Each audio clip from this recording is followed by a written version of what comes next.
Hello everybody, it's me again, Eddie Hates Anime here, and you know the drill. Today I'm gonna be reviewing Mamoru Hosada's newest film, Belle, Ryu to Sobakasa no Hime, The Dragon, and the Freckled Princess in English. The synopsis of Belle is a high school student becomes a globally beloved singer after entering a fantastic virtual world.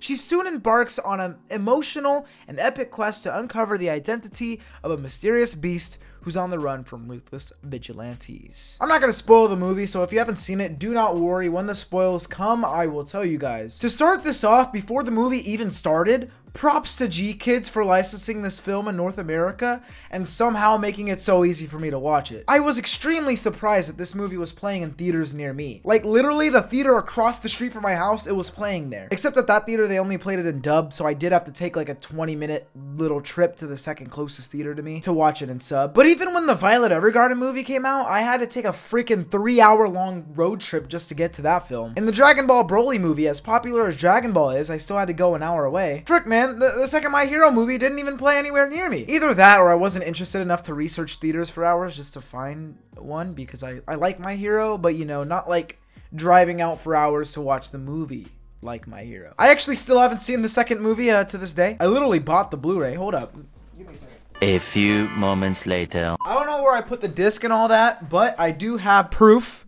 The little thing that goes around the disc. And yeah, I still haven't watched it. But my siblings watched it, and they said it was good, so I'll probably watch it soon. So yeah, this movie playing as if it's like a lesser-known American film, because it still actually had multiple showtimes. It didn't just play once on one day. It didn't have like Spider-Man playing 50 times a day in 2 theaters, but it had a decent amount of showtimes, which is a lot. Because I was like, oh man, it's in theaters. But it'll probably only have like one showtime and only play for like one day. No, it had a decent amount of showtime. So that's just great. And whoever made that happen is a legend. Because all the other series I just mentioned, not as much Violet Evergarden, it's still popular, but not like Shonen Jump popular like My Hero and Dragon Ball. You think those would be at the theater across the street from me? No. But this, Belle, it did. So I don't know if it's because it's something you could just watch in one film and they made it easier or what, but goated. I am very glad I got to see this easily without having to do too much traveling or anything. Hopefully more anime movies follow suit in the future and we'll get to have the same easy access. But I should probably talk about the movie itself. That's why you guys are here, not to listen to me ramble about theaters and shit. However, I will mention real quick that I might watch this again because I am a little bit interested in the dub and hearing what it sounds like. But man, the original was something else. The VAs went off, bro. That's the reason I chose sub anyways. I watched both the English and the Japanese trailer. I actually did a video on the original Japanese trailer, but yeah, I watched the English one and I was like, it's good, but the sub sounds hella good. So I'm like, oh, I'm just gonna watch it in sub.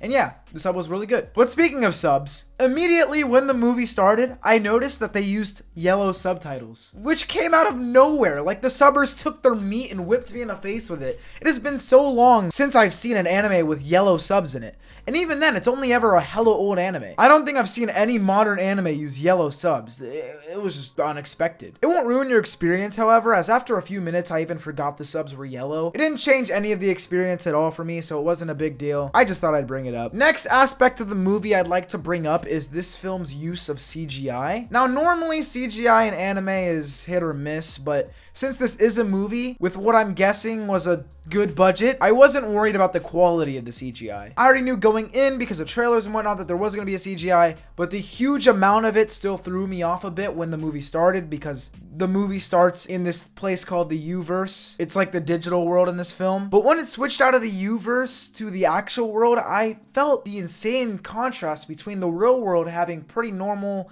fucking Ghibli-like animation along with a simple art style, and the U-world, the not real world, being all CGI, and it just hit different. So genius, so smart, man. I feel like the movie takes a little bit to find its place. Not that long, but like the first 10 minutes or so, I was like, oh no, I forced my friends to watch this movie and it might be mid because I dragged a couple people out to watch it with me. I think you just have to give the movie a little tiny bit of time to introduce you not only to the concept of the U-verse, but the main character's circumstances, and not only you, but mostly in her real life.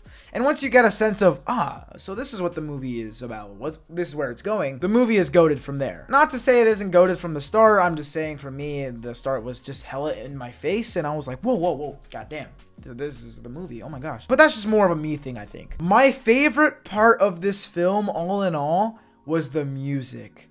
It was so good. I know that Hosada wanted Belle to be a musical, but he didn't end up doing that because of Japan not being a super musical, enthusiastic sort of place. But at the end of the day, this movie is like a love letter to musicals almost. It's as close as you can get to a musical without being a full musical, and I can truly appreciate the use of music to not only move the plot forward, but to just bless my ears, man. I think anyone with any love for music in general will love this movie, if only for the music. It's just that good. I need to download the soundtrack immediately. That shit was bussin', man. But luckily, the plot was good too. The characters, the story, all pretty great. Speaking of the characters in this movie were another highlight. The characters feel real, which is great for this film, being as half of it is centered around this false reality. The story itself feels like they bit off just a tiny bit more than they could chew, but I have no real complaints. Just thought the movie could have been like an extra 20 minutes and it would have been a perfect film. Because there are just a few small things that I felt they could have expanded on more. Few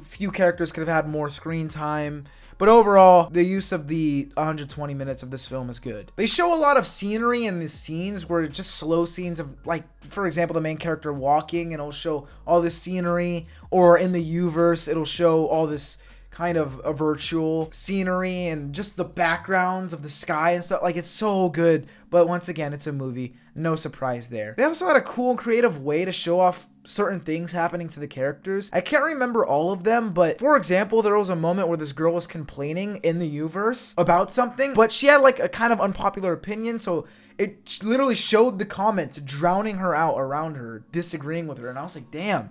There was a few other moments too, but it is literally 2 a.m. as I'm recording this, and I can't remember any of the others, to be honest. I just remember the use of the shots, the zooms, everything was just done so well. The way this story goes, you think it's gonna be a classic Beauty and the Beast story that just happens to be in this futuristic world, but they flipped that on its head and somehow grabbed the concept by the neck and force it to the ground. Because if you remember the original, it's a super fantasy movie. Like, let's be real. It's very unrealistic. And not to say that this isn't unrealistic, but this does make changes that totally separates itself from the original, and that's what makes this film great. I'm not going to spoil any of those changes besides the obvious, oh, they're in the U-verse, and our protagonist is in the real world and stuff, but the actual changes that I think make this movie great, they're just spoilers, so I can't mention that. But yeah, they do some cool stuff. The last thing I will mention was that while watching the movie, I realized the pacing was different from what I expected, but like I said earlier, the 120 minutes were used good. The pacing was well done.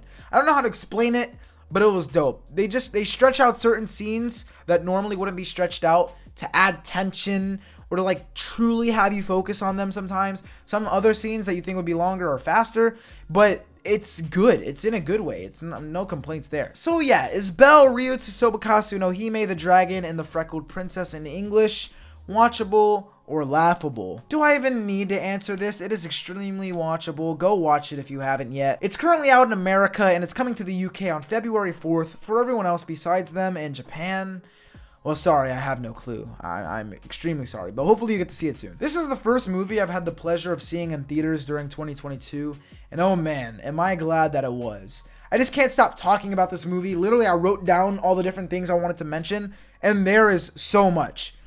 Way more than I would normally write for a video. And that's, like I said, not even all my thoughts because I'm so tired I can't think of everything. But I'm about to get into spoilers, so if you haven't seen the movie yet, then maybe skedaddle, watch the movie, and come back here to see my lovely face again. But yeah, if you're leaving, hope you have a great day. Peace out, but it's time to get into the fucking spoilers. Let's go. Alrighty! Spoiler time. This portion, I'm warning you in advance, is going to have no structure. I'm just going to mention random things I felt were worth mentioning, starting with the fact that Kamichi, I think is his name, the canoe guy, is best boy. Yes, sir.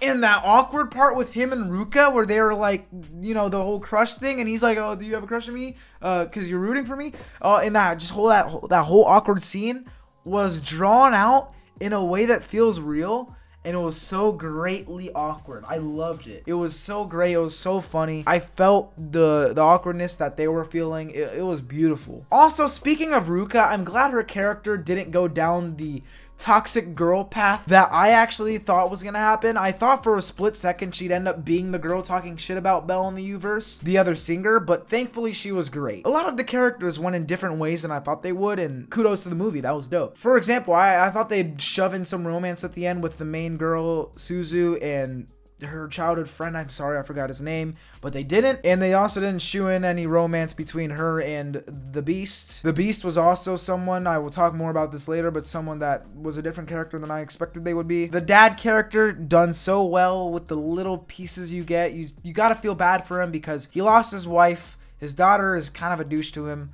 But it's like, you can't blame her either. Like, because even though she is kind of selfish and whatnot, I mean, she lost her mom, bro. But, like, I don't know. It's like, some of my favorite characters in anime are characters that aren't perfect by any means. And, in fact, they're more imperfect than they are perfect. I don't really know what I'm trying to say here. I'm just very glad that by the end of this film, they're starting to get along pretty good, it seems, and she accepted his dinner and all that. But I am going to mention, as I was saying earlier, my favorite part of this movie story-wise is that this is not anime Beauty and the Beast. It's the liberties that this movie takes to differentiate itself from its preceding influence that makes it stand out. The Beast being who it was, this, abuse suffering guy that protects his younger brother, it took a minute to get used to, if I'm being honest, but once the movie was over, I was so thankful they made the Beast him, and just the way they did it. It was so good. I wish we got a bit more of the Beast and as a human in this movie, but like I said earlier, an extra 20 minutes where even like 5 minutes of that going to him would have been goated. But it's fine, still great. The last singing scene was so beautiful. There was a tear trying to fight its way out of my eye, and if I were alone, it probably would have traveled. More than one tear, probably.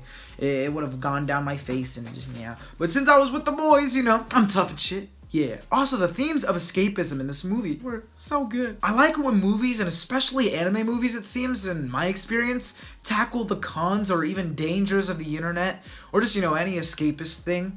This movie did that well. I also liked how even though they introduced all these side characters, possible love interests, rival thingos, the story doesn't lose focus on Suzu and her journey of self-discovery. And yeah, Suzu's self-discovery journey stuff was great. I don't really need to mention any of that. But man, this movie was so good.